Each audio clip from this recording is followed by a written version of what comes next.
¿Cómo están todos ustedes? Muy buenas tardes.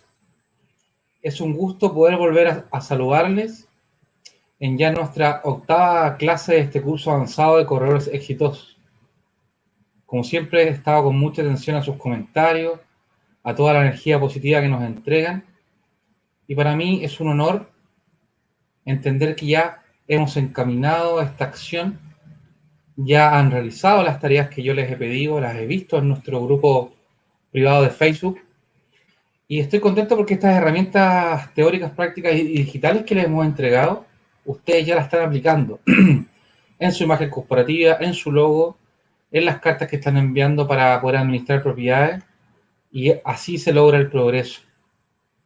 Y hoy día en esta clase, para comenzar, he preparado algunos consejos que he revisado en algunos libros y otros que también he incorporado de mutuo propio, como vamos a ver, para que tú los tengas presentes en tu empresa. Ya seas persona natural o persona jurídica, tienes que tener el espíritu empresarial, de empresario, de emprendedor. Entonces aquí he señalado 9 normas de la conducta empresarial. Nos enseñan de que hay que aprender a escuchar, porque a través de que nosotros demos ese tiempo a quien nos habla, vamos a aprender más si es que nosotros hablamos. Por eso decimos, espere siempre un segundo después que la otra persona haya acabado de hablar antes de empezar a hablar usted. Porque de esta forma entendemos que le estamos dando la importancia necesaria a nuestro interlocutor para que él nos exprese. Todos queremos ser escuchados, todos queremos sentirnos importantes. Y como hemos señalado, la captación de clientes es la creación de un puente de confianza que siempre se construye a través de la comunicación verbal y no verbal. Por eso en el número 2 hemos señalado, ¿cierto?, que tienes que escuchar con todo tu cuerpo. El 93% del lenguaje es un lenguaje no verbal, en el cual incluye la gesticulación, el semblante del rostro, cómo muevo mis músculos, mis manos, cómo tengo mis hombros, cómo estoy escuchando a mi interlocutor. Por lo tanto, usted al momento de hacer una interacción también tiene que estar con todo este lenguaje a disposición de quien a usted tiene algo que comentarle, alguna acción que realizar a través de este lenguaje. Tercero, sea siempre positivo. El otro día hice un comentario a una persona que no es alumno de nuestro curso, a un corredor de propiedades, que había creado un diseño ofreciendo sus servicios que lo encontré muy positivo, sin perjuicio de que le hice una observación. El diseño de esta persona decía, no somos del montón. Entonces yo le escribí en su red social, en este caso en Instagram, le pregunté, estimado colega, ¿qué le parece en vez de que usted diga que no soy del montón, que usted diga, soy de los mejores? Siempre hay que ser propositivo. Positivo es la forma que uno entrega la comunicación de su empresa. Por lo tanto, no soy del montón versus soy de los mejores, hay una clara diferencia. Por eso les pido siempre que en nuestro grupo privado de Facebook y en toda comunicación seamos positivos y enfocarnos en la solución y no en el problema. 4, hable siempre bien de los demás. El hablar bien de los demás, en definitiva, es hablar bien de uno mismo. Porque cuando uno tiende, y efectivamente somos seres humanos y tenemos defectos y virtudes y vicios, estamos hablando mal de uno mismo si que hablamos mal de los demás. Por lo tanto, siempre hay que mantenerse positivo y hablar bien de los demás. Número 5, los expertos en marketing, en relaciones públicas, siempre aconsejan que cuando alguien se presente, por ejemplo, Pepito Propiedades, Juan José Fuenzalía, usted cuando le digan su nombre, en silencio lo repite, Juan José Fuenzalía, Juan José Fuenzalía, Juan José Fuenzalía, Juan José Fuenzalía, hasta que lo asocie con una imagen, lo asocie con una situación y siempre, o anotar. He estado con dueños de grandes constructoras e inmobiliarias, personas entre 70 y 80 años, y me he fijado algo que realizan en las reuniones cuando hay muchas personas. Lo primero que hacen, en el orden que están sentados, anotan los nombres cuando se presenta. Y posteriormente a cada uno de los interlocutores siempre los llaman por su nombre. Las personas quieren sentirse importantes, por lo tanto, que usted recuerde un nombre crea un lazo afectivo, un puente de confianza. Por lo tanto, siempre memoriza los nombres. 6. No trate de impresionar. Como hemos dicho acá, nuestra relación con nuestros clientes debe decirse con lo que yo hago, que es más relevante que lo que yo digo. Yo siempre pongo mucha atención a aquellas personas que son muy parlanchines o que dicen conocer a todo el mundo, que tienen los mejores clientes, las mejores propiedades. Aquí menos es más. Por lo tanto, sus clientes no tenemos que tratar de impresionarlos y tenemos que guardar el secreto profesional de qué propiedades nosotros intermediamos, con qué clientes trabajamos. Número 7. Como dijo Desmond Tutu, Premio Nobel de la Paz, en un debate, que son muy bienvenidos en una discusión, no alces la voz, sino que mejora tu argumento. Es decir, que si yo quiero, en definitiva, poder establecer un punto, no tengo que gritarle a mi interlocutor para que él me haga caso, sino que tengo que mejorar mi argumento, tengo que mejorar el fundamento de lo que yo pienso. En el número 8 hemos visto que hay que elogiar, pero nunca adule a nadie, porque los elogios hacen que los demás se sientan bien y la adulación es que se sientan manipulados.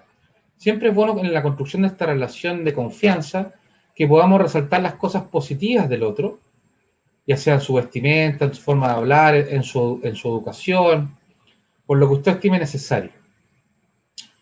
Y el 9, una norma sencilla para todas las veces es que tenga dudas usted, que sea amable.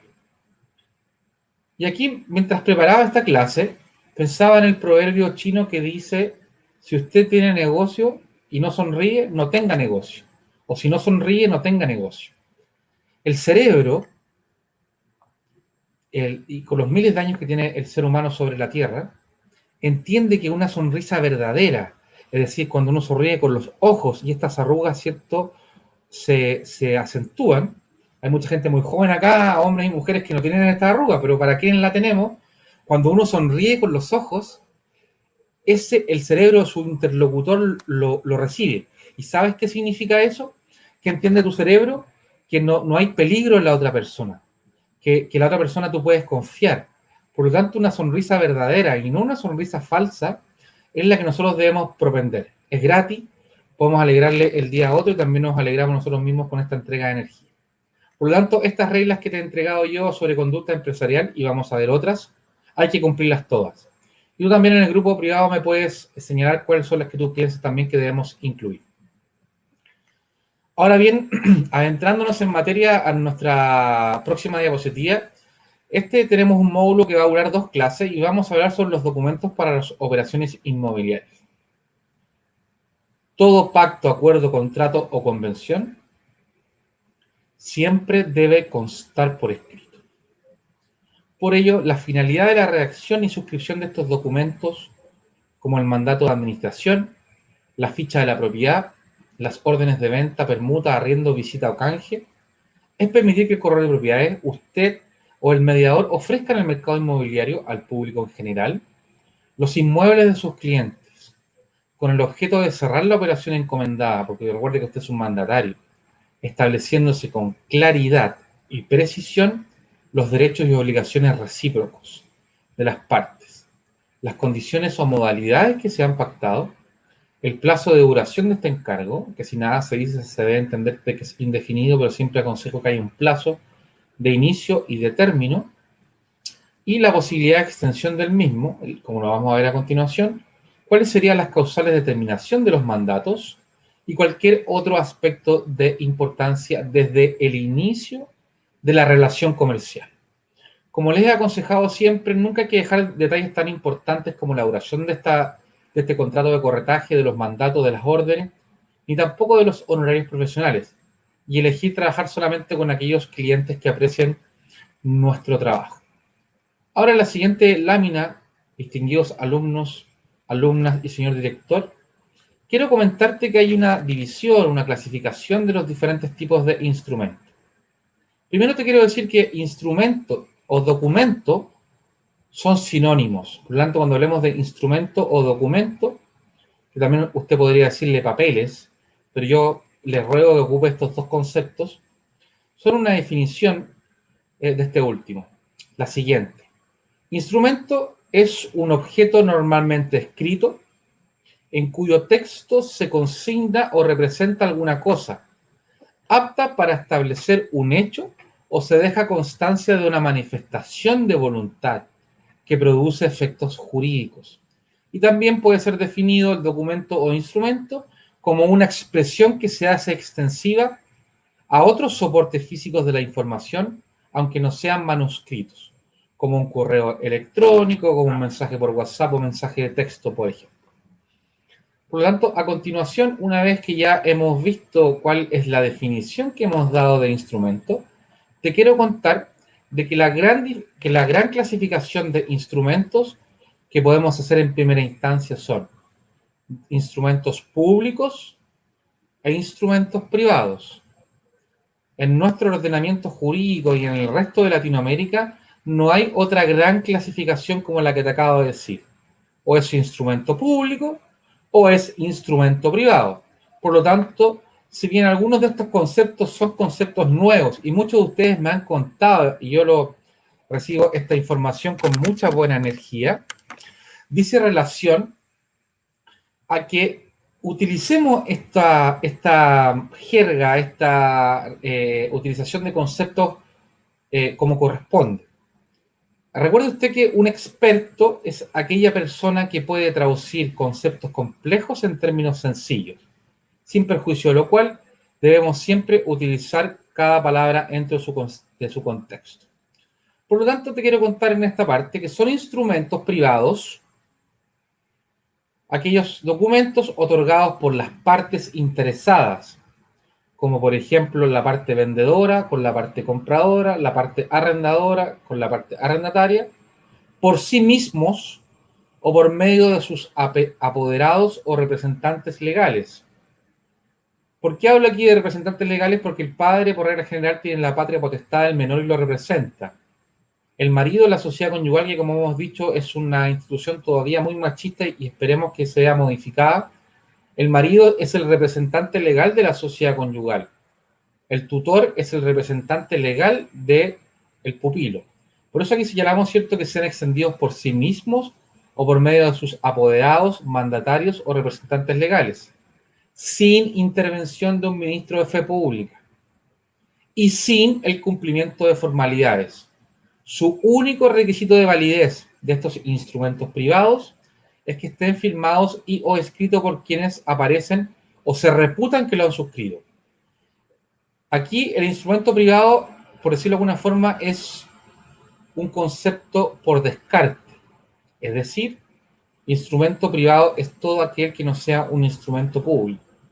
Por lo tanto, un contrato de arrendamiento firmado en forma independiente, sin un notario, o un contrato de arrendamiento cuyas firmas son autorizadas ante notario, o un recibo de arriendo, o un contrato de promesa de compraventa que no sea extendido por escritura pública, son todos ejemplos de instrumentos privados. Ahora bien, como vamos a ver a continuación, ya habiendo visto los instrumentos privados, te voy a hablar de los instrumentos públicos.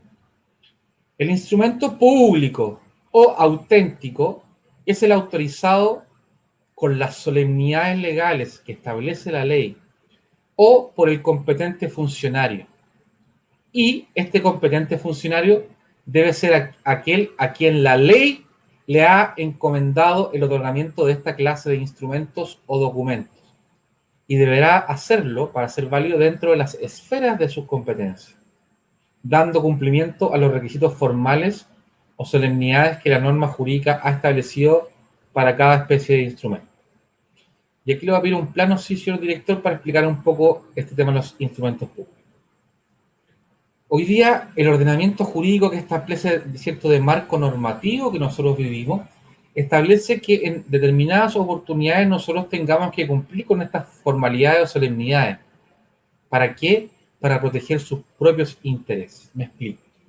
Ejemplos de instrumentos públicos, y esto sí se los voy a preguntar en el examen.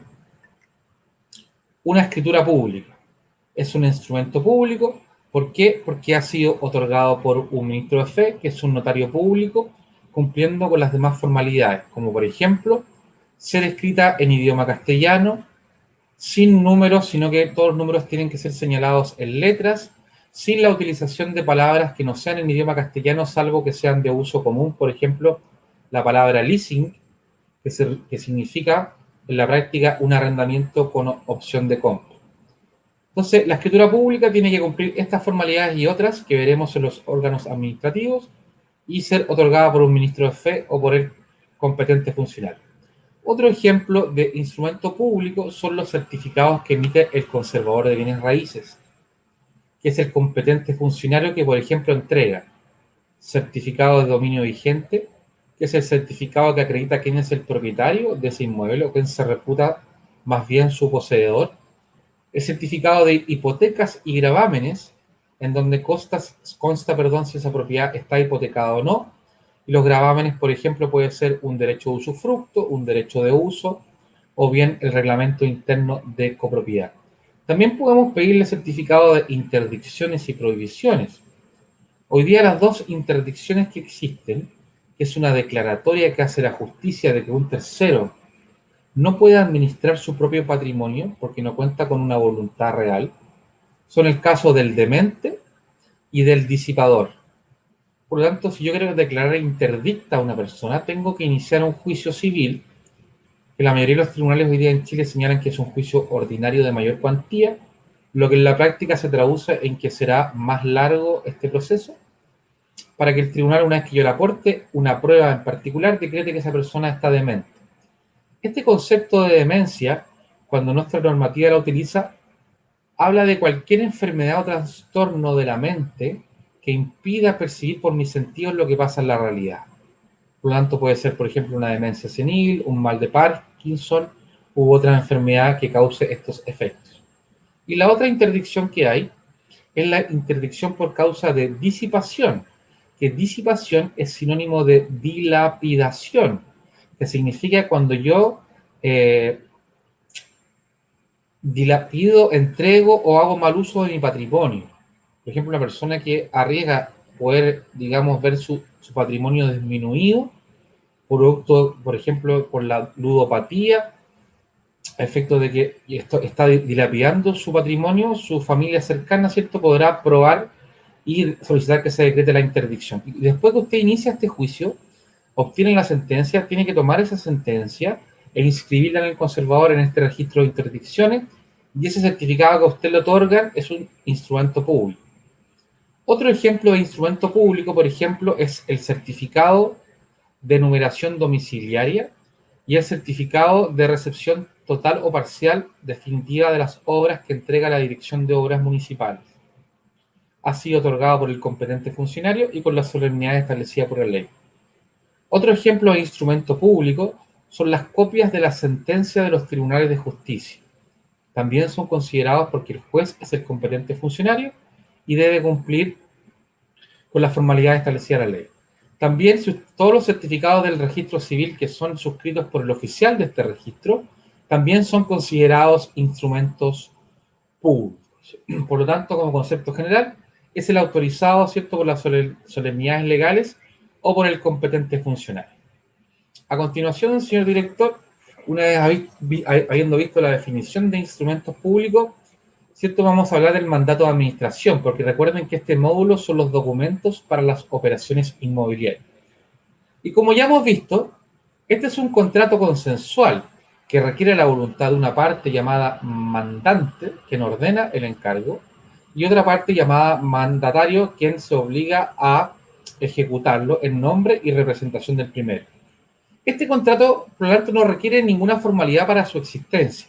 Es un acuerdo de voluntades, puede ser verbal, que debe constar por escrito solamente y como cualquier otro documento para evitar la sanción de orden probatorio, ya que como ustedes saben que si no consta un documento, en un documento físico o una materialidad, no podrá probarse su existencia por testigos, ni tampoco sus cláusulas o estipulaciones, el cual deberá ser suscrito en este caso por el corredor y por el comitente. Y ustedes ya tienen este mandato de administración, que lo han revisado y han visto todas las cláusulas que hemos preparado especialmente para ti, para que empieces a tener ingresos desde este momento. Posteriormente, el mandato de administración como un documento que tú ya conoces y ya manejas porque dedicamos una clase completa a la administración de propiedades. En la siguiente lámina vamos a ver luego de este mandato de administración, ¿cómo se acredita la existencia del mandato? ¿Cierto? Al igual que el arrendamiento, se recomienda que siempre la intermediación inmobiliaria, sin excepción alguna, quede plasmada en un documento escrito y firmado por las partes, en donde consten ciertos los derechos y obligaciones correlativas, tanto del corredor de propiedades o el corredor inmobiliario como el solicitante de su trabajo, para evitar de este modo problemas futuros y así poder producir una prueba para aportarle a la justicia en caso de que haya una discrepancia.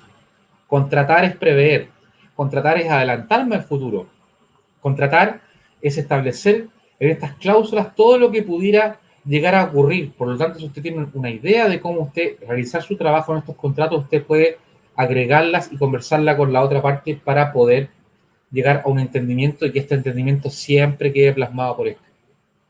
Habiendo dicho esto de cómo se acredita este mandato, ¿cierto? Mediante un documento, vamos a ver en la próxima lámina, mientras tomo un poco de agua,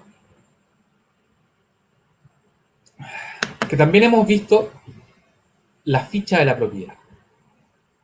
Y hemos señalado que al momento de realizar el corredor la captación de este inmueble, en el mismo momento, cuando usted va físicamente al inmueble, debe confeccionar este documento único en donde consten las características esenciales del inmueble, la dirección o nombre para el caso de propiedades rurales, en su numeración domiciliaria, el rol de avalúo fiscal, la comuna, región, país, metros cuadrados de terreno, metros cuadrados construidos, calidad y principales elementos utilizados en la construcción. Si cuenta con estacionamientos o bodegas. Y en caso que no cuente con estacionamiento, la factibilidad de existir en un perímetro de 500 metros cuadrados. La distribución interior del inmueble, la cantidad de habitaciones, privados, baños, si cuenta con energía monofásica o trifásica. Recuerde que muchas empresas le van a exigir a usted, por ejemplo, en el caso de una industria, oficina, local comercial, una mayor potencia en el suministro de energía eléctrica. Por lo tanto, usted deberá determinar desde el día 1 que usted capta la propiedad si estos inmuebles tienen energía monofásica o trifásica. Y también debe recordar e investigar que para usted instalar la energía monofásica solamente pueden hacerlo aquellas eh, maestros técnicos o profesionales certificados por la Superintendencia de Electricidad y Combustible, y también tener en cuenta que la instalación tiene un costo, el retiro tiene un costo y también esta energía tiene un valor diferente a la energía monofásica. Y también la procedencia o no de gastos comunes en caso de existir y cuál es la cuantía. Como muchos de ustedes preguntaron la otra vez, y hoy día yo lo adelanto, al momento que la constructora primera vendedora ha realizado la ejecución del levantamiento de este condominio, ellos generalmente subsidian los gastos comunes, es decir, le ponen dinero para que las expensas sean menores a lo que ocurre en la realidad. Y eso es antiético, porque al final usted le pregunta perdón, al vendedor y le dice, mire, los gastos comunes son 50, pero cuando la primera vendedora entrega esta administración, usted se da cuenta que estos gastos pueden llegar a 80 o 100. Por lo tanto, esta información debe agregarla acá en la ficha y debe usted establecer esta investigación. ¿Cuánto es el monto esperado por arriendo? Por ejemplo, si usted una propiedad la va a intermediar para venta, un buen elemento o técnica de venta es saber cuánto va a ser el retorno de la inversión, este ROI, del cual ya hemos hablado. ¿Cuánto es el monto esperado por arriendo por venta? El valor de las contribuciones o impuestos territorial. ¿Cuál es el valor de los derechos de aseo? Establecer la clasificación de uso de suelo, los certificados de informes previos y los documentos que usted debe solicitar ante la DOM. Si es uso habitacional, comercial, industrial, mixto o espacio áreas verdes, y la orientación respecto de los puntos cardinales, por ejemplo, la luz solar. Aparte de estos antecedentes, usted puede establecer el piso en donde se ubica, el año de construcción, quién fue la empresa constructora, si usted desea, y este antecedente le va a servir en el caso que sea una constructora reconocida a nivel local, regional o nacional, y otros antecedentes que usted pueda señalar. Sea creativo en esto, porque recuerde que esta ficha de preparación usted se la podrá enviar a sus clientes, con su efecto tenerla a la vista en la reunión virtual o física que usted tenga con sus clientes para entregarle toda la información necesaria. Una vez que ya hemos visto la ficha de propiedad, que son estos documentos que ustedes deberán tener, vamos a pasar, señor director, a la siguiente lámina y vamos a entrar, perdón, a las órdenes de las operaciones inmobiliarias. Ahora estoy tomando un poco de manzanilla. con miel para subir las defensas, y te voy a hablar, ¿cierto?, de la orden de venta. En primer lugar, quiero que tú entiendas conceptualmente lo siguiente. La práctica inmobiliaria a este documento lo ha llamado orden de venta, pero su naturaleza jurídica, ¿a qué corresponde esta orden? En estricto rigor es un contrato de corretaje entre un cliente, que te otorga a ti el encargo para vender, y el mandatario, que es el corredor, que tiene que realizar esta labor. Yo creo que sociológicamente la práctica inmobiliaria les ha denominado orden de venta para que no se señale que es un contrato de corretaje, porque suena tal vez menos invasivo, ¿cierto? Órdenes versus contratos. Pero una orden de venta y todas las órdenes que vamos a ver en estricto rigor son un contrato de corretaje que contiene determinados elementos muy parecidos al mandato. Dicho esto, y reiterando, y no me cansaré nunca de hacerlo, de que todo debe constar por escrito, aunque sea su mamá, su señora, su polola, su hijo, su mejor amigo, todo siempre debe constar por escrito, sin excepción. Entonces, esta orden de venta, como definición para que ustedes entiendan el concepto, es un encargo que otorga el propietario de un inmueble a un corredor de propiedades, quien lo acepta.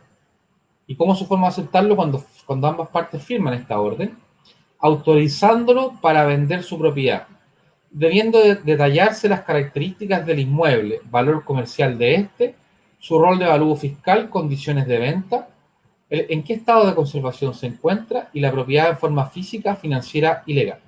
A continuación, yo te hago un resumen, porque todo esto tú ya lo tienes aquí, ¿cierto? En nuestros extras, que aparecen acá, ¿cierto? En este sector están los extras, y abajo está la presentación de cada una de las clases para que tú las puedas descargar. Por ejemplo, Carola me mandó ahí que había descargado todas las presentaciones y me mandó una foto que las había anillado. Entonces, esta orden que tú ya tienes en tu poder debe contener a lo menos las siguientes consideraciones: la ciudad y el país donde se suscribe. Iquique, República de Chile; Calama, República de Chile; Punta Arenas, República de Chile. La fecha en que se firma, la individualización de las partes, como te he señalado, señalando su nombre completo, su nacionalidad, su estado civil, profesión, oficio o actividad comercial, la cédula de identidad y o rol único tributario, el domicilio personal, laboral y comercial. Lo que abunda no hace daño. Por lo tanto, estos tres tipos de domicilio siempre, en el caso de existir, debe agregarlo ustedes en todos y cada uno de los contratos que firmen. Domicilio personal, laboral y comercial. Y muy importante, fonos de contacto, fono fijo, número de celular y correo electrónico. Si tiene página web, también la puede agregar en esta sección. Después, esta orden debe contener, que espero que ya las tengan impresas y las estén analizando en esta clase, la individualización de la propiedad, señalando su dirección, calle, pasaje, avenida y el número de rol de avalúo fiscal. También tiene que establecer un plazo de vigencia. Si es a plazo fijo, por ejemplo, esta orden durará 60 días corridos, o si será renovable, es decir, esta orden durará 60 días corridos, pero se entenderá renovada si ninguna de las partes le envía un correo electrónico a la otra con al menos 10 días de anticipación, en donde exprese su voluntad de ponerle término, ¿cierto? En cuyo caso se señalará la forma de su renovación automática o tácita reconducción, que es lo que yo les acabo de citar en este momento. Algo muy importante, entender de que el contrato de corretaje, como ustedes podrán ver en el ABC del corretaje, este gran libro que hemos trabajado especialmente para ustedes en los últimos 5 años, con más de 900 citas y 800 fuentes jurisprudenciales, doctrinales, etcétera, podrán ver que el contrato de corretaje puede ser con exclusividad y sin exclusividad. Me preguntan nuestros alumnos, profesor Salvador, ¿usted qué me recomienda? ¿Con exclusividad o sin exclusividad? Si es una propiedad importante en la cual usted va a invertir recursos en publicidad, en marketing, va a hacer una campaña por Facebook, va a publicar en los diarios digitales o en los diarios o periódicos físicos, yo la verdad pediría la exclusividad. Pediría la exclusividad en orden a poder yo poder cerrar ese negocio en base a la inversión de mi tiempo y mis recursos. sin perjuicio que, por ejemplo, si es una propiedad de difícil intermediación, o usted quiere que no quiere sentirse comprometido en orden a poder tener éxito o no en esa operación, usted podría abrir el abanico de posibilidades para que otros corredores de propiedades pudieran intermediar ese mismo inmueble. Por lo tanto, esa respuesta, en base a a lo que yo le señalaba, usted podrá tomar su consideración. Hay quienes piensan y realizan clases, charlas o dan su consejo que aconsejan que siempre sea exclusividad. Yo la verdad no estoy tan de acuerdo con eso, porque creo que tiene que haber como una ventilación del mercado, una rotación de las posibilidades. Y como nuestro cliente es lo más importante, si él puede realizar un negocio u operación con otros colegas, también es una posibilidad. Por lo tanto, usted puede pactar la exclusividad o no la exclusividad. Nosotros en Macluf, por ejemplo, ¿qué desarrollamos? En el caso que haya un juicio de arrendamiento, que yo tengo que recuperar ese inmueble, yo negocio con nuestros clientes de la siguiente forma. Yo le digo, mire, yo a usted le voy a cobrar menos por el juicio de arriendo, porque sé que usted en este momento se encuentra en una situación financiera delicada, pero usted deme la exclusividad por 4 o 6 meses para la venta del inmueble. Por lo tanto, en esta sinergia las dos partes ganan. Él tiene que pagar menos por un juicio de arrendamiento para recuperar la propiedad y nosotros como Macluf ganamos la exclusividad en orden a poder vender este inmueble. Señalar también cuál es el precio del inmueble y el porcentaje o monto de la comisión, corretaje u honorario, su forma de pago o cumplimiento. Hemos señalado, y después lo veremos con precisión en el capítulo sobre los honorarios de los corredores de propiedades, que nuestra forma de entender este estipendio, esta justa retribución del corredor de propiedades, debe denominarse corretaje u honorario y no comisión, sin perjuicio de lo cual lo hemos señalado acá para que se entienda. ¿Cuál es su forma de pago? Y cómo se deberá realizar este pago efectivo de los honorarios. Señor director, en la siguiente lámina, siguiendo analizando cierto la orden de venta, tenemos que establecer la obligación de reembolso de los gastos asociados, rindiendo cuenta documentada. ¿Qué quiere decir esto? Cuando usted va al doctor y el doctor le dice, ¿sabe que usted tiene que inyectarse este medicamento? El doctor a usted no le paga el valor de la jeringa ni del medicamento, sino que es el paciente quien lo hace. Extrapolando esto al corredor de propiedades, ni el cliente ni el corredor deben entender de que es el corredor quien debe pagar estos gastos. Lo que sí debe negociarse desde el principio de la relación contractual es quién deberá pagar los gastos. Y si el corredor los paga y será reembolsado por el cliente, deberá rendir cuenta documentada, entregarle las boletas, los facturas, los presupuestos de lo que gastó. También hay que establecer una obligación de entrega de los títulos e información suficiente para realizar un estudio de título. ¿Por qué? Porque solamente vamos a intermediar con aquellos bienes inmuebles en los cuales nosotros tengamos certeza de que el dueño efectivamente lo sea. Establecer una cláusula penal en caso de incumplimiento en el pago de corretaje u honorario. Me explico. La cláusula penal es la evaluación, la determinación anticipada de los perjuicios que me podría traer un incumplimiento. El buen pagador nunca debe tener miedo a las multas, por lo tanto hay una cláusula que ustedes espero la estén revisando que dice que en el caso que el propietario vendiera por sí, en el caso de exclusividad o parientes cercanos o personas que trabajan con él, tienen la obligación de pagarle al corredor de propiedades la remuneración doblada. Es decir, si tiene que pagar medio mes de renta, tendrá que pagar un mes de renta, si tiene que pagar el 2%, tendrá que pagar el 4%. Y lo relevante de esto es que los tribunales siempre acceden al pago de estas multas porque entienden en que la voluntad de las partes a través de la libertad de contratación es la que debe primar. Posteriormente, la fecha de entrega del inmueble y los juegos de llave. Es importante que la orden se establezca, contratar es prever, la oportunidad y formalidades del retiro de la orden, es decir, que como esto es muy similar a un mandato, este contrato de corretaje, ustedes ya saben que el mandato es esencialmente revocable, por lo tanto me pueden quitar a mí este encargo. Y lo importante es que se establezca acá las causales de retiro de la orden. Por supuesto, la firma de los intervinientes, ya sea física o digital, y en caso que el inmueble sea de propiedad de una sociedad conyugal, conviene siempre que comparezca la firma, ¿cierto? El cónyuge del mandante, que tiene que consentir en la venta. Y para el evento que se trate de una sucesión, en donde, por ejemplo, 3 herederos sean los dueños de un inmueble, los 3 herederos tienen que comparecer a firmar esta autorización u orden de venta.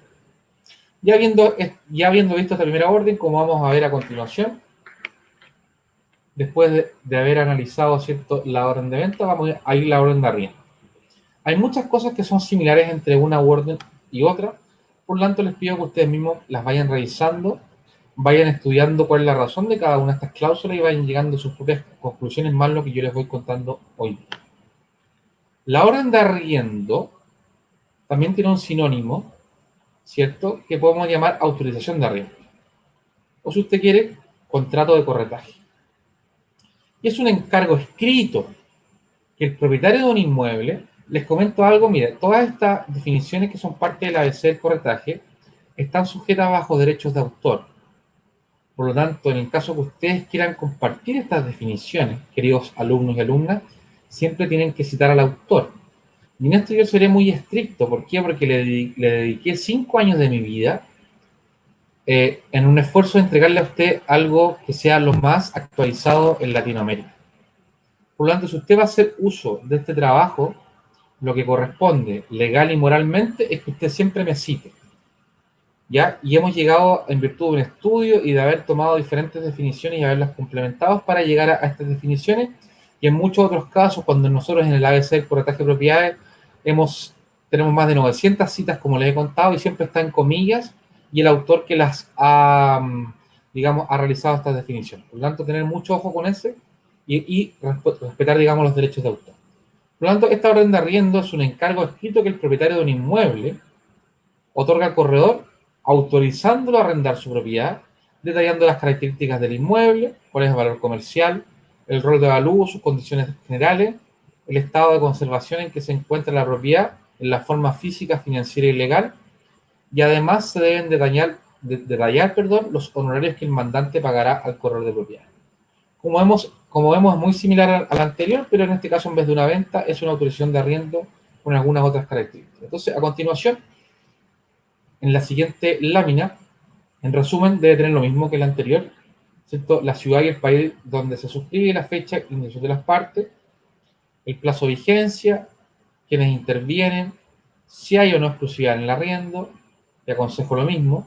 Acá hay una diferencia que en vez del precio se debe establecer la renta mensual y cómo debe pagarse, si por periodo anticipado, vencido o suma alzada. Suma alzada, por ejemplo, es para el caso de que una propiedad se arrende por 12 meses y llegue el interesado y diga, aquí tiene los 12 meses y se los paga. Ahí lo está pagando, digamos, a suma alzada. El porcentaje de monto de corretaje, la forma de pago y su cumplimiento.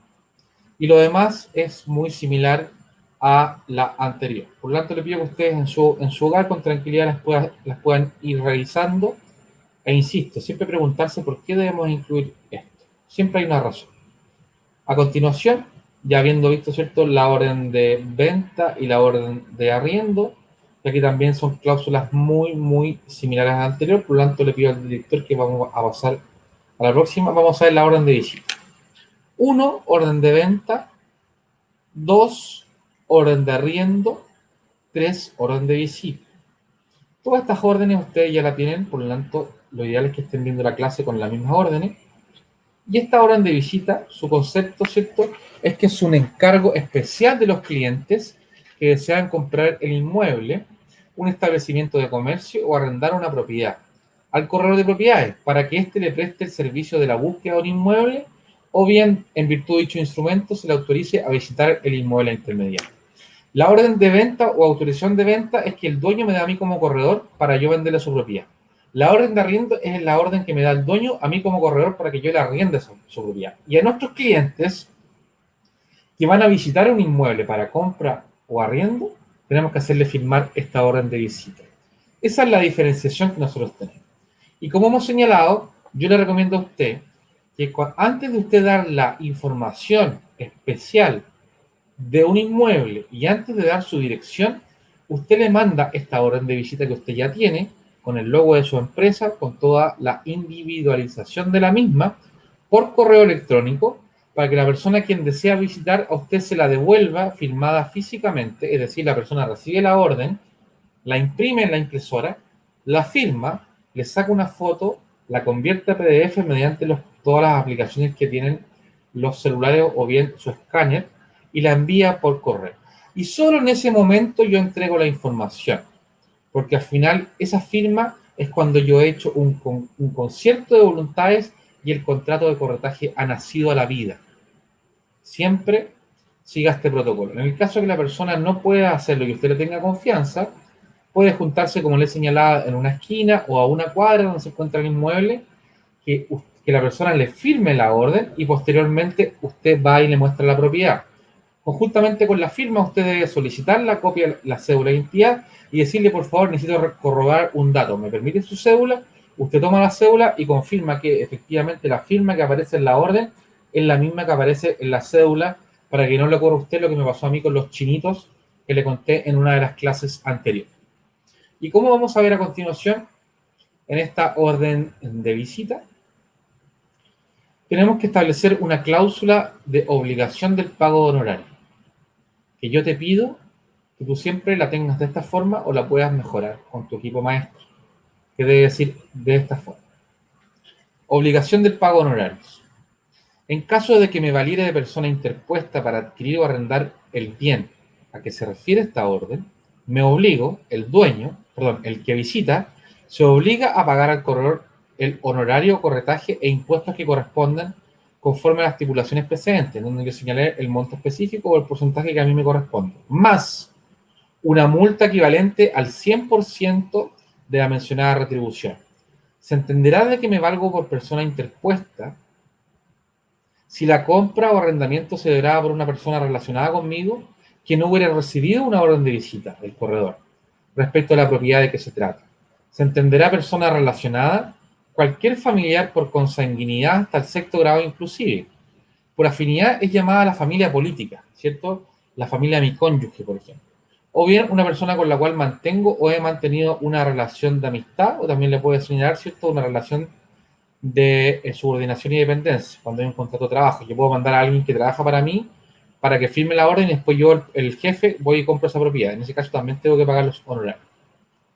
Para el caso que la orden sea de arriendo, se deberá estipular la cuantía de la renta, como hemos señalado.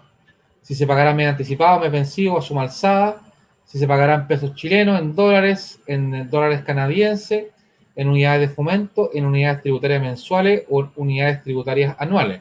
Siempre recomiendo que sean pesos chilenos, en pesos colombianos si usted vive en Colombia, en pesos argentinos si vive en Argentina, o en unidades de fomento, que es una unidad económica autorreajustable que se reajusta día a día en base a la variación que ha tenido el índice de precios al consumidor, ¿cierto?, en el mes anterior. También establecer los servicios básicos y gastos anexos que serán de cargo del arrendatario y las demás condiciones que se acuerden. Contratar es prever. Todo esto que estamos viendo tiene que estar en sus órdenes, que ya tienen en su poder y que estamos revisando.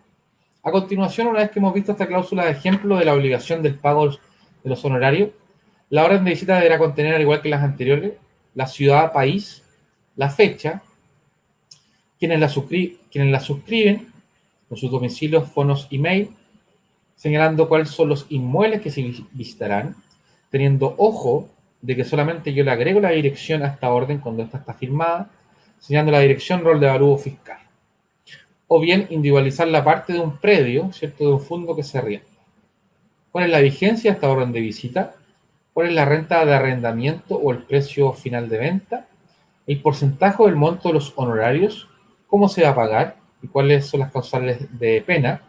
Y en caso de firma de contrato de promesa compra-venta, si se pagarán o no los honorarios pactados al momento de la firma de la promesa, y en caso afirmativo dejar instrucciones notariales.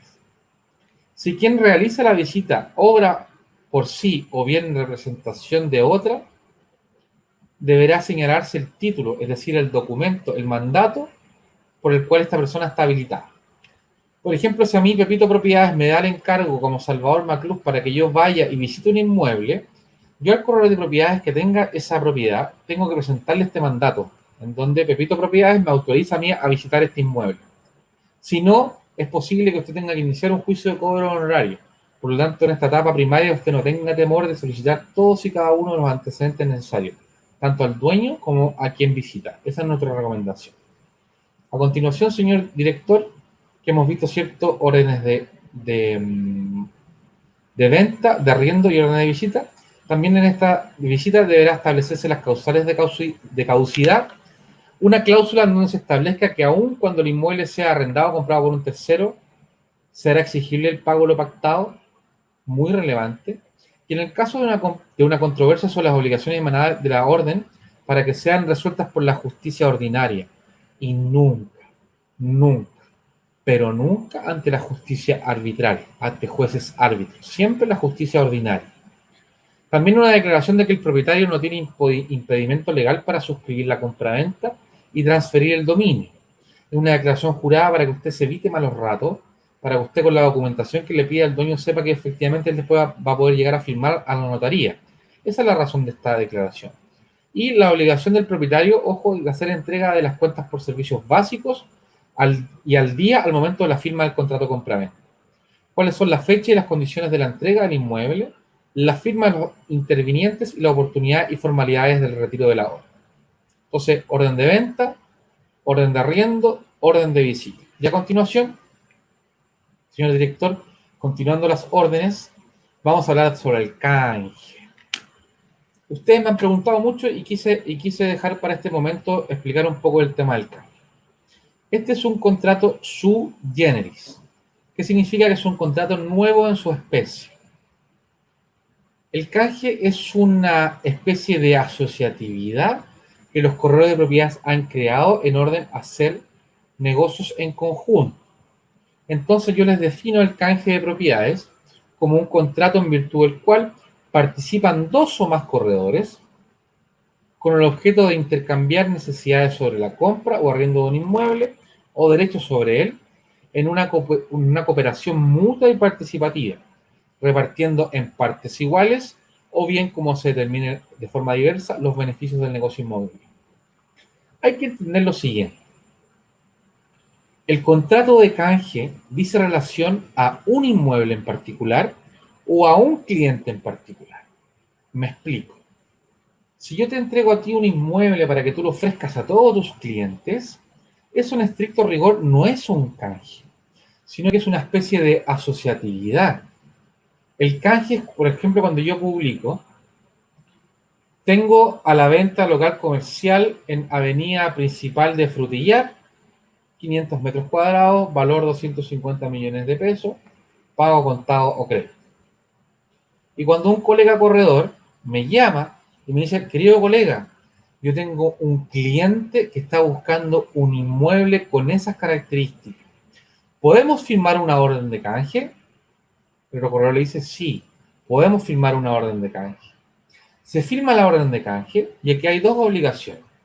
La obligación del corredor que tiene el inmueble tiene que traspasar toda la información al otro colega y el colega que tiene el cliente tiene que traspasar el nombre y datos de su cliente.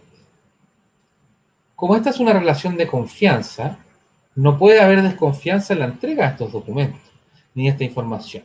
Por lo tanto, cuando hay ese match en una necesidad y cómo yo complemento esa necesidad, ahí nace el contrato de canje.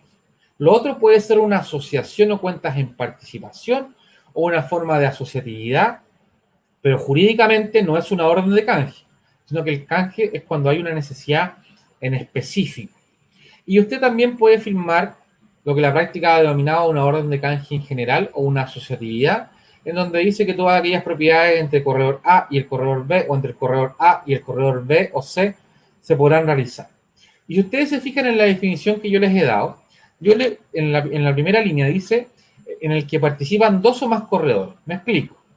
Puede haber un canje dual o un canje en donde tres corredores participen. Nosotros estamos haciendo negocios y hemos hecho muchos negocios. ¿De qué forma? Un paño en la propiedad en la ciudad de San Juan, en Argentina, ¿cierto? Con 5.000 metros cuadrados, que vale $150.000. Lo tiene un corredor y ese corredor a la vez ha hecho canje con otro corredor. Por lo tanto, en teoría, cada parte deberá dividirse el 50% de los honorarios. Puede suceder de que un tercer corredor contacte a alguno de los dos y le diga, ¿sabe qué? Yo tengo un cliente que está interesado en comprar este terreno. Entonces ahí el corredor A hablará con el corredor B y le dirá, ¿tú estás dispuesto a repartir el negocio entre tres? Perder para ganar es ganar. Entonces el corredor A le dice sí, el corredor B le dice sí y el corredor C está de acuerdo. Entonces aquí el 100% de los honorarios o corretaje se divide 33, un tercio para un corredor, un tercio para otro corredor y un tercio para otro corredor. Recomiendo que esto se haga solo y cuando exista una confianza, una probidad, una credibilidad y, como recién dije, perder para ganar es ganar. Hay que ser pro negocio y hay que fijarse en la cantidad de operaciones inmobiliarias que hoy día nos da esta susceptibilidad y o canje de llegar a fin de mes con estos números azules y muy azules que espero que tú tengas siempre.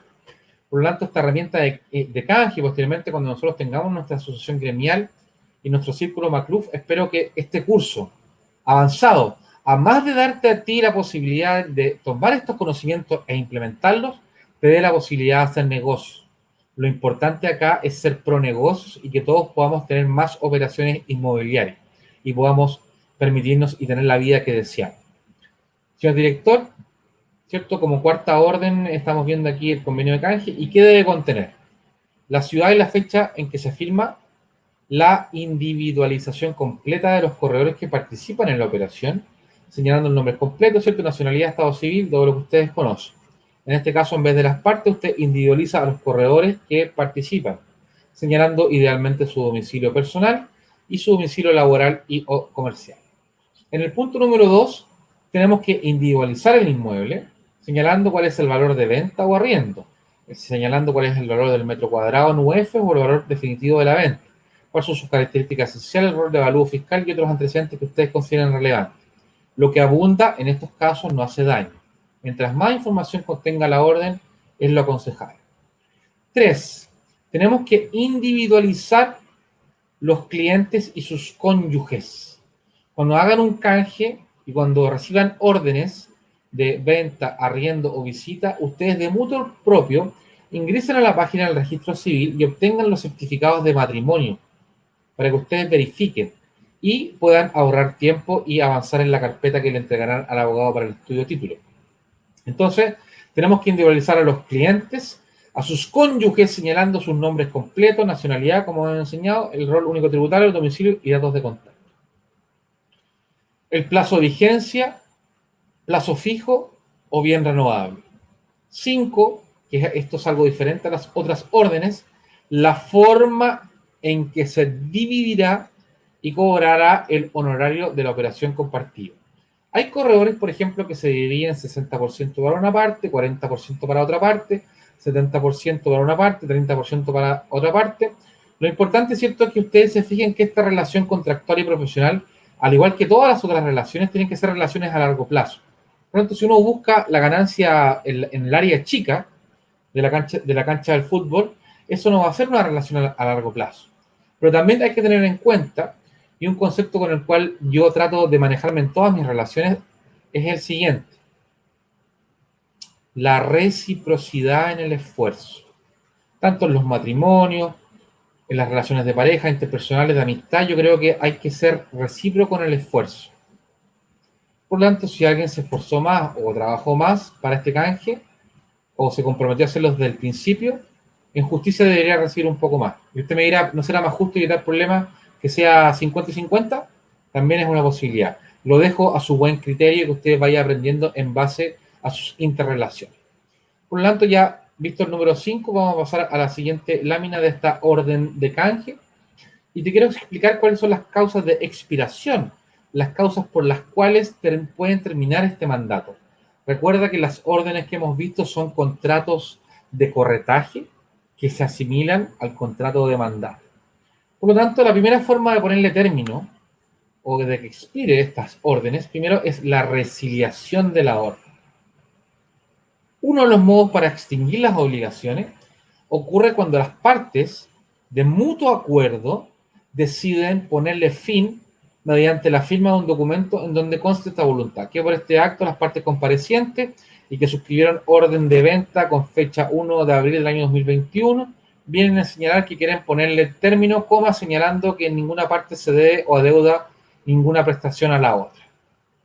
Por lo tanto, toda obligación puede extinguirse por una convención, es decir, por un pacto, por un acuerdo, en que las partes interesadas, teniendo capacidad para disponer de lo suyo, consienten en darla por nula. Si bien esta norma habla de darla por nula, eso es incorrecto, sino que le ponen término. Esto se denomina mutuo disenso, donde ambas partes están de acuerdo en ponerle término a esta relación contractual y lo hacen por un documento. Recuerden ustedes que acá se aplica que el aforismo, que las cosas se deshacen de la misma forma que se hacen. Si yo firmé un pacto, una orden, para ponerle término tengo que firmar otro documento en donde yo expreso esa voluntad. Recuérdelo siempre. Las cosas se deshacen de la misma forma que se hacen. Ahora la letra B, señor director, en la próxima lámina, estamos viendo las causales de expiración de las órdenes. Ahora en el B es la caducidad, que en términos amplios es la extinción, la consunción o pérdida de un derecho o una facultad por vencimiento de un plazo o la concurrencia de un supuesto previsto en la ley. Si la orden dice, esta orden tendrá una vigencia a plazo fijo de 30 días que parte el día 1 y termina el día 30, o parte el día 1 y termina el día 1 del próximo mes, al llegar ese plazo, se entiende que la caducidad operó. Por lo tanto, se extinguieron ahí los derechos y obligaciones recíprocas. Y acá les voy a hablar de algo que todavía no les he hablado, que es el plazo en este tipo de relaciones civiles. Los plazos vencen a las 12 de la noche del día del término del plazo. Por ejemplo, si usted se obligó a pagar una deuda y dice que la va a pagar el 30 de diciembre del año 2021, el día 30 de diciembre del 2021 a las 10 de la mañana no lo pueden estar llamando para cobrarle, porque ese plazo vence a las 12 de la noche de ese día. Por lo tanto, recién al día siguiente, ¿cierto? Al 1 de enero del 2022, ahí pueden cobrarle a usted la deuda. Por lo tanto, siempre entender de que los plazos vencen a la medianoche. Siempre los plazos venden o caducan a la medianoche, del último día de vigencia del plazo. Por lo tanto, usted al mismo día que le tienen que pagar, no cobre, sino que cobre al día siguiente. Lo que puede hacer el mismo día es un recordatorio, pero no puede hacer una cobranza porque la obligación o la deuda no se ha devengado. Es decir, hoy día no puedo compeler, forzar a que me paguen algo que me adeuda. Entonces, la caducidad es un efecto del transcurso del tiempo estipulado para la vigencia de la orden, sin que se haya cumplido el objetivo de la misma, por ejemplo, la venta o el arrendo de un inmueble, ante lo cual el corredor se le verá privado de percibir el honorario pactado. Ahora, ojo, atención, si usted le presentó un cliente a su mandante, un interesado en arrendar o comprar, y el plazo termina a la medianoche, y ese cliente en definitiva le compró el inmueble, usted tiene derecho a su remuneración. Y hay muchos juicios que la persona que ha debido pagar su emolumento al corredor no lo hace diciendo que la orden ha caducado, que ha operado la caducidad. Pero la justicia, aplicando la equidad al caso particular, ha dicho no. Como el corredor de propiedad es la persona que ha presentado a las partes y producto de esa presentación se ha consumado la operación, le corresponde por justicia sus honorarios, para que ustedes siempre lo tengan presente. Ahora bien, en la próxima lámina, señor director, como señalamos que este contrato de corretaje se asimila al mandato, para quienes consideran la naturaleza jurídica de este contrato como un mandato, incluyen a la revocación como una de las formas de ponerle término al encargo, mediante la expresión de voluntad del comitente, del mandante, de no continuar con la gestión encomendada.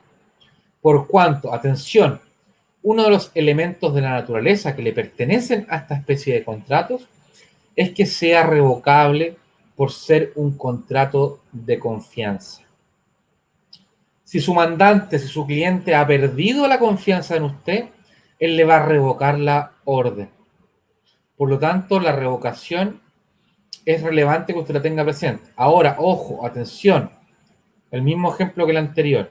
Si usted ha presentado a las partes y las partes han avanzado en la negociación y en ese proceso a usted le revocan la orden o le revocan el mandato, usted igual tendrá derecho a percibir su honorario. Así lo ha señalado la justicia, porque usted como un intermediador inmobiliario ha cumplido con su parte del trato debiendo su cliente pagarle sus honorarios. Y esta revocación puede ser expresa o tácita. Expresa, por ejemplo, un correo electrónico, que por este acto, señores Pepito Propiedades, representado por Juan José Fuensalida, vengo por este acto en revocarle la orden que le he dado a usted para la venta y arriendo de mi inmueble. No es necesario una expresión de causa, es decir, no es necesario que yo fundamente mi revocación. ¿Ya? Por lo tanto, le ruego a usted no seguir intermediando mi inmueble. Y es una revocación tácita cuando el mismo encargo yo se lo puedo dar a otra persona. Habiendo revocación y usted habiendo presentado a las partes, le corresponde el pago de sus honorarios. Hay un juicio que ustedes van a analizar más adelante, que pueden analizar en el ABC del corretaje de propiedades, en donde el corredor de propiedades Cristian Díaz Aravenas se le dice que no le van a pagar sus honorarios, porque el cliente, medio frescolín, dice que solamente va a trabajar con aquellos corredores con los cuales tiene un acuerdo escrito y firmado. Y en este negocio pasaron dos cosas muy interesantes. La primera es que el cliente que quien entregó Cristian Díaz fue quien compró. Y segundo, que aquí supuestamente participó otra corredora de propiedades, que yo hasta el día de hoy desconozco, una afamada corredora de propiedades, supuestamente tomó a este cliente y se lo presentó. Pero ¿cómo va a tomarle una corredora a un cliente que ya era conocido por el dueño? Entonces la Corte de Apelaciones de Valparaíso, que revocó la sentencia de primera instancia, fue muy ecuánime diciendo lo siguiente: el contrato de corretaje es consensual. Para su perfeccionamiento solo se requiere la voluntad de una parte con la voluntad de otra. El contrato de corretaje de propiedades es mercantil. Por lo tanto, la limitación de la prueba de testigos para acreditar la existencia de este corretaje no está implícita, sino que yo puedo probar por testigos. Y tercero, que la Corte dijo que como el dueño había entregado un mandato y este mandato no lo revocó, se entendió subsistir. En estricto rigor, ese razonamiento jurídico no era tan correcto, pero en este caso, la justicia tomó parte de la historia, la adecuó a la normativa y le dio lugar al corredor de propiedades. Por eso es tan importante todos los correos electrónicos que ustedes envían, las cartas y la ejecución del mandato. Usted lo puede probar mediante las cosas que usted hizo. Siempre preconstituyamos prueba en toda relación contractual. Entonces, señor director, estamos viendo, ¿cierto?, la revocación de la orden, y ahora te quiero hablar de la carta oferta. Es un documento que tú siempre debes utilizar y exigir que tus clientes se acostumbren a la formalidad en la ejecución de los negocios inmobiliarios. El que sabe que no tengo tiempo para firmarle una carta. Distinguido cliente, yo le agradezco mucho y estoy muy atento a todos sus requerimientos. Le cuento que nosotros tenemos como protocolo en nuestra empresa, y la ley también así lo exige, que usted la oferta la haga por escrito, para yo traspasarla a la otra parte. Incluso yo aquí le redacté la carta oferta y puedo ir a su domicilio con las medidas de seguridad necesarias para que usted me firme la carta oferta. ¿Usted estaría dispuesto a darme 2 minutos de su valioso tiempo para firmar esta carta oferta, o 30 segundos? Sin ningún problema. Redacta la carta oferta, que usted la tiene en su poder, con los datos de los clientes, lo lleva a su domicilio, la firma, o su oferta la firma digitalmente y la traspasa. Solo traspasar ofertas y contraofertas por escrito. Usted puede quedar muy mal si lo llaman y dicen: ¿sabes qué? Me encantó el departamento que está ubicado en Cartagena de Indias, en Boca Grande, me encantó. Ofrezco tanta cantidad de dólares. Y usted, muy entusiasmado, va y traspasa por electrónico, y después le van a desvirtuar y decir: no, yo a usted nunca le dije que me hicieran una oferta. Por eso, solo traspase ofertas y contraofertas firmadas. Siempre. No pasemos vergüenza, no pasemos malos ratos, reconstituyamos este protocolo que usted debe seguir de la A a la Z. Entonces, esta carta oferta es un instrumento escrito y firmado por el futuro posible arrendatario comprador de un bien inmueble, en donde consta su declaración de voluntad a efectos de perfeccionar en el futuro un contrato, debiendo señalarse el precio que yo oferto, la forma de pago, que puede ser contado bien a plazo, los reajustes que deberá tener el precio, si es con subsidio, habitacional o no, si es con subsidio de arriendo o no, si es con préstamo hipotecario comercial o no, la forma en que se pagarán los gastos asociados al contrato de arriendo, a la promesa de compraventa y o a la compraventa, la fecha y forma y condiciones en que se deberá hacer la entrega material del inmueble y la duración de la oferta. Para que usted haga un cierre de negocio, como vamos a ver, usted requiere que le envíen y recibir esta carta oferta, que va a ser un documento que siempre usted debe utilizar. Y como hemos visto, usted tiene que facilitarle la vida a sus clientes. Con mucho orgullo vi que Pamela había hecho un diseño en donde decía, una cosa así, yo les facilito la vida a mis clientes o te hago la vida más fácil en el tema cuando ella estaba ofreciendo sus servicios de administración. De eso se trata nuestra expertise, nuestros conocimientos técnicos, de ser un seguro del patrimonio y facilitarle la vida a nuestros clientes como técnica de venta. Entonces, señor director, vamos a ver a continuación, habiendo analizado la mitad de este módulo, porque lo que yo quiero hoy día, este módulo lo dividimos en dos, por lo tanto, en la próxima clase vamos a seguir viendo los instrumentos para las operaciones inmobiliarias. Necesito que tengas impreso todos estos documentos y los puedas ir analizando para que hagas lo siguiente, por favor. Tienes que revisar con detenimiento las órdenes que le hemos enviado y que pienses tú cuál es la razón de ser de cada una de las cláusulas. ¿Por qué colocamos esto? ¿Para qué me sirve la multa? ¿Para qué me sirve si una persona firma por interpuesta? ¿Para qué es el tema del lugar donde se firma? ¿Por qué es importante la fecha? ¿Por qué es importante que esté firmado? Etcétera, etcétera. Me interesa que tú razones. Entonces, escribe en tu cuaderno las razones o van anotando al lado de las órdenes. Ahora te quiero hablar de un tema de la organización en la tarea número 2. Yo quiero, una bandeja de entrada es un lugar físico o digital en donde tú todas las cosas que requieres hacer las tienes en un mismo soporte físico o digital. Entonces yo quiero que tú crees una bandeja de entrada. Puede ser una libreta, puede ser un Word, un Excel o un archivador, en donde todas las cosas que tienes que hacer las ingreses en esta bandeja de entrada. Es un recordatorio. Y tiene que ser un recordatorio físico. Por lo tanto, te pido que crees una lista diaria y semanal de las acciones que debes realizar y siempre en la lista diaria coloca algo destacado, que es lo más importante que debes hacer en ese día. Yo te comenté a ti que dentro de la técnica Buffet, como viste en las Masterclass, tú debías realizar el ejercicio, que espero que todos y cada uno de ustedes lo hayan hecho, en donde deben describir las 25 acciones más relevantes que tú quieres alcanzar en esta vida y dedicarte a las dos primeras por importancia y solamente dedicarte a ellas hasta que las hayas alcanzado. Por lo tanto, yo te pido que dentro de esas dos que tú has señalado como las más relevantes, hagas una acción diaria para concretarlas. Y la forma de recordatorio es crear esta bandeja de entrada. Hoy día conversaba, ¿cierto?, de los días anteriores con una de nuestras alumnas que tal vez estaba un poco sobrepasada por la cantidad de información, por las tareas y por lo que estamos haciendo. Y ella nos comentaba que estaba muy estresada. Yo tomo con mucha tranquilidad y con mucho agradecimiento esos comentarios y yo le recomiendo lo siguiente. El estrés que está en nuestra mente se produce porque nosotros tenemos que realizar una cierta cantidad de acciones en un tiempo que es limitado.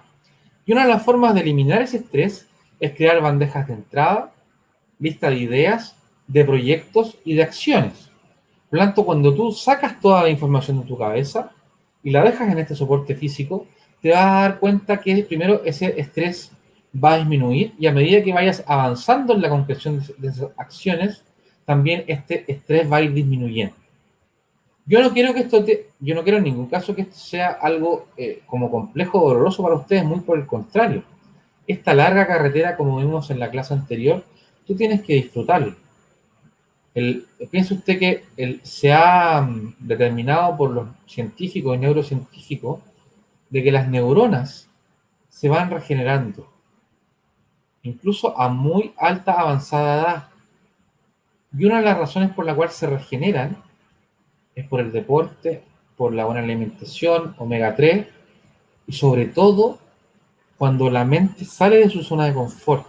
La mente también tiene zona de confort. Me explico.